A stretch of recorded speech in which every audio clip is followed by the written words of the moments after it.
Welcome to Buckeyes Tomorrow Morning for Wednesday, November 16th. I'm your host, Tom Orr. The Maryland game is in 3 days, the game against Michigan in 10 days. Well, on Tuesday, we got a chance to talk to Ohio State head coach Ryan Day and defensive coordinator Jim Knowles. You're going to be hearing from Knowles directly on tomorrow's show. So today, we're going to be talking a little bit about what we learned from Ryan Day. There was a lot to talk about. Kevin Noon was there with me, and he joins me now this morning. Kevin, I guess let's start with Josh Fryar. And Josh Fryar was so solid in his first career start that we went through an hour of Buckeye Weekly instant reaction show, and I don't think we said his name, which is amazing when you think about, first career start, and, if it was a bad game, that obviously would stand out. He was just very solid. What did Ryan Day say about how Josh Fryar graded out for his first career start? Yeah, he graded out as a champion. I mean, that doesn't necessarily mean that he was perfect in everything that he did, but he met the criteria, the qualifications to be graded out as a champion, and that's a big deal. I mean, they're very difficult in what they do for getting that champion's grade. I mean, everybody's, every position's a little bit different, but for Pryor to come out there and having to deal with all of that, I mean, I think he did well, especially because DeJuan Jones was kind of a game time decision, and it's like, all right, Josh, your number's up, you're getting out there, we're going to put your 41 away, and we're going to let you wear your actual number, and have you out there and go. And yes, Indiana was not the most physical team in the world to go against, but it's difficult to be able to get thrust into that situation and do all that. So, a major kudos to Pryor for being able to do all of that. Yeah, for sure. And Day talked about the fact that when you get a full game of film, you get a much better sense for a guy than someone who's been like Pryor, who's been playing a role, but he's been in there for a couple snaps here and there.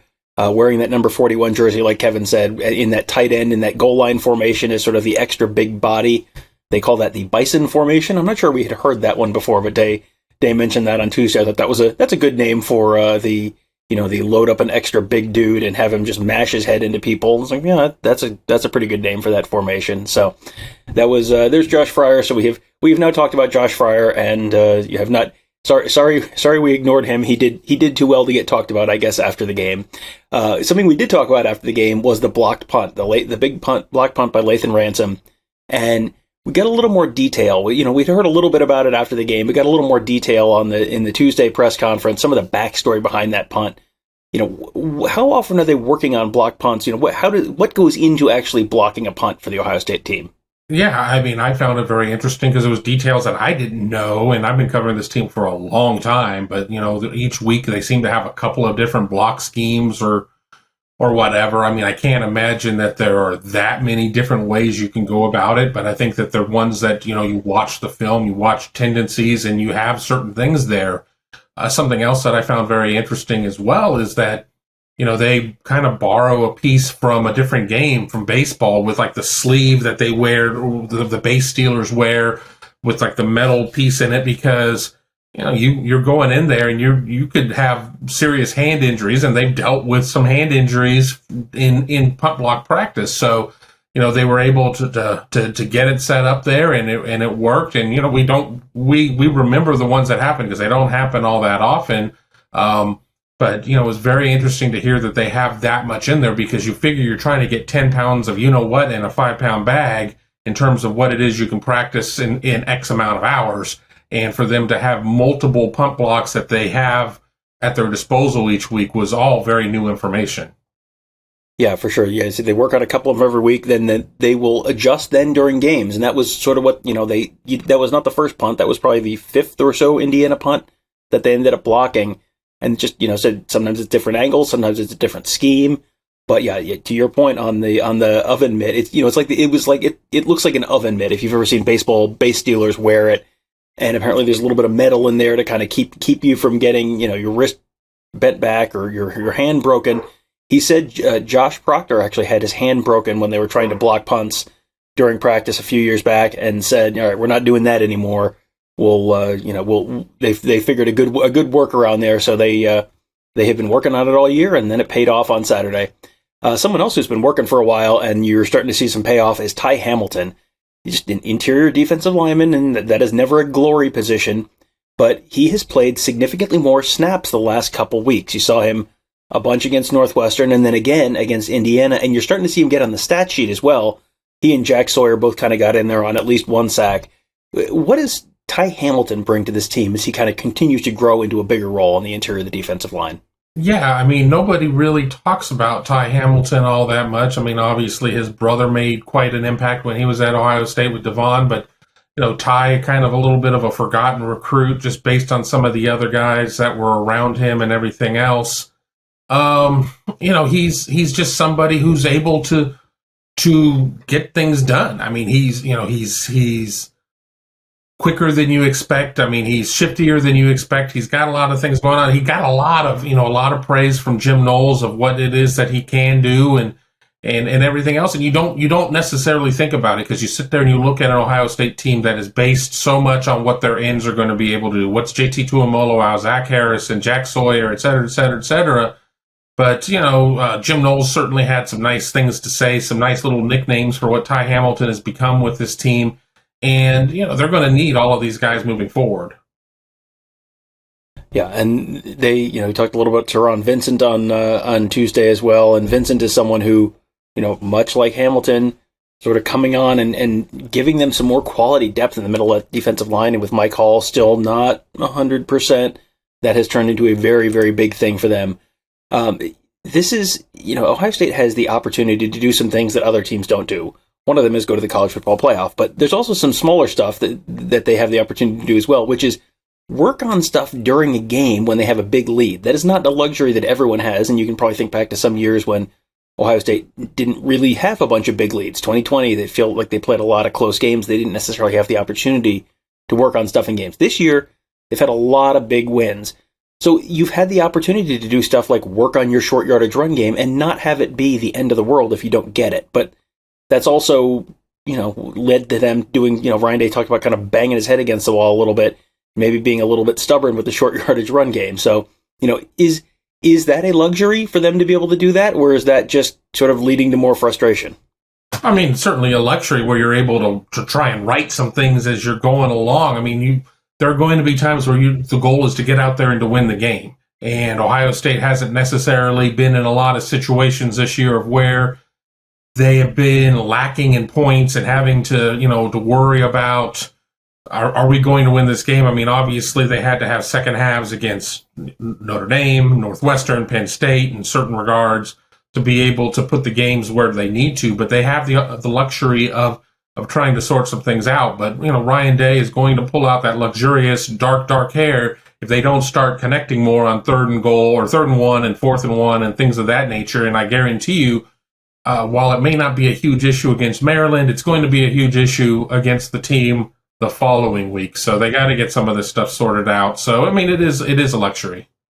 Something else that may have Ryan Day pulling his hair out this week is injuries, and they haven't been able to keep guys healthy, and it seems like they've sort of got the secondary thing figured out, and most of those guys are back.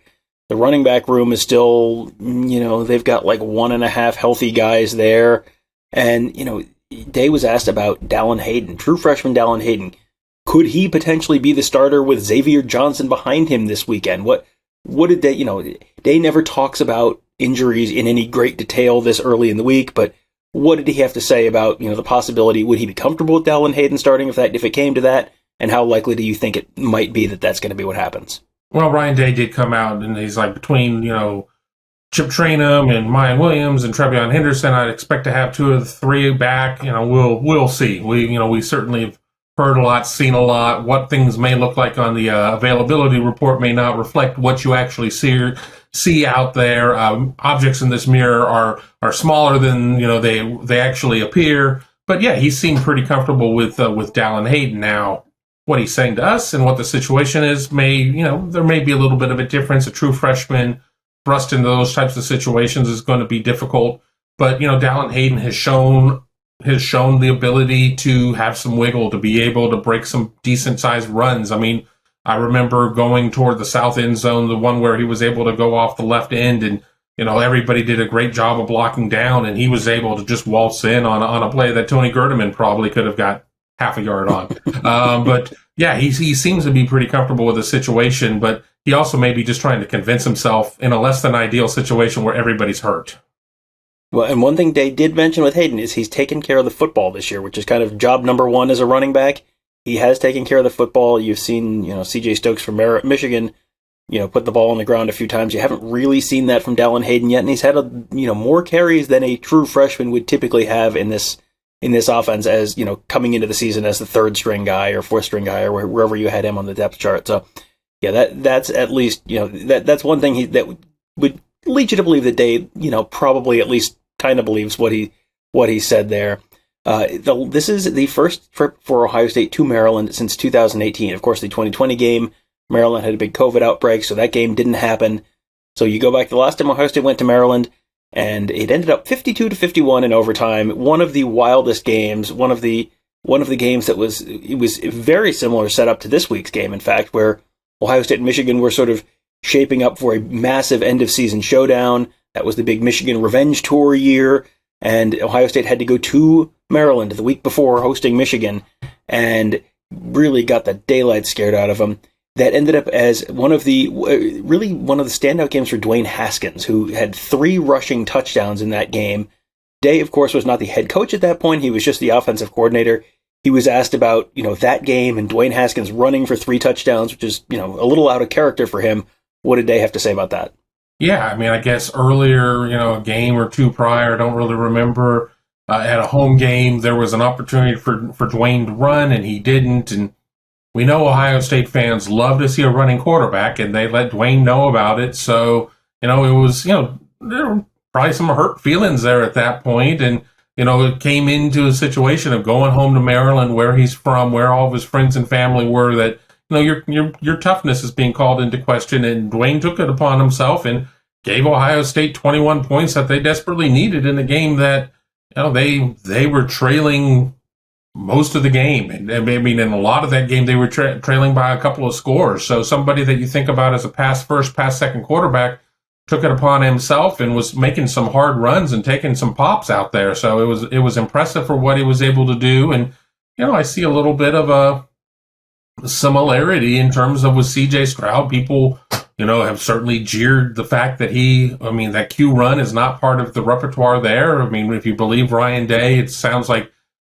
that they've been kind of holding him back. But as of late, we've seen CJ running. Hopefully the Maryland game is not to a point of where CJ needs to run in order to get out of there with a dub, but you never know.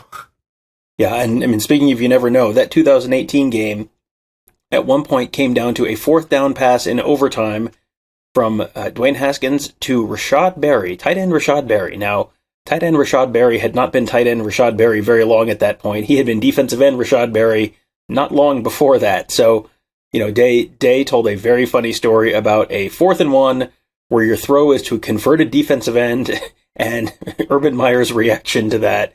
What did Day have to say about that? Yeah, I mean, Ryan Day is on the offensive play calling side of things, and it's kind of like after the point, it's like Urban to Ryan's like, you realize that you're throwing to a converted defensive end at that point, and it's you get into the moment, and you think of a Big Ten team, you think of Ohio State, 3 yards in a cloud of dust, and everything else that you're going to just try and slam it in there, and you end up having this, you're throwing to somebody that you might sit there and say, well, that's, even if it's a high percentage throw, is it truly a high percentage throw with somebody who had not been tasked with catching the ball for quite some time, and you have it going on there. So it worked out, and everybody was able to have a laugh. I guarantee you, if it didn't work out, nobody would be laughing about it now. Yeah, that's one of those plays where if it works, it's brilliant, and no one saw it coming, and wow, you really fooled everyone. And if it doesn't work, well, you're the idiot who threw to a defensive end. So it worked out, and Ryan Day won that game. They won the Big Ten that year, won the Rose Bowl. Ryan Day got the head coaching job, so it all worked out in the end for Ryan Day. But might have been a nervous moment or two with that ball in the air on the way to converted defensive end Rashad Berry. So we will have much more on that Maryland game coming up this week. Full coverage at BuckeyeHuddle.com and YouTube.com/BuckeyeHuddle, and of course coverage. We're already thinking about the Michigan game. We don't need to lie. We had a meeting on Tuesday, Kevin, Tony, and I talking about all the stuff we've got coming next week. It is going to be very exciting. Lots of good stuff. All at youtube.com/BuckeyeHuddle. Make sure you are subscribed today, and of course subscribe to BuckeyeHuddle.com as well. That'll do it for today. Thank you guys all for joining us. Have a great day. We'll talk to you tomorrow.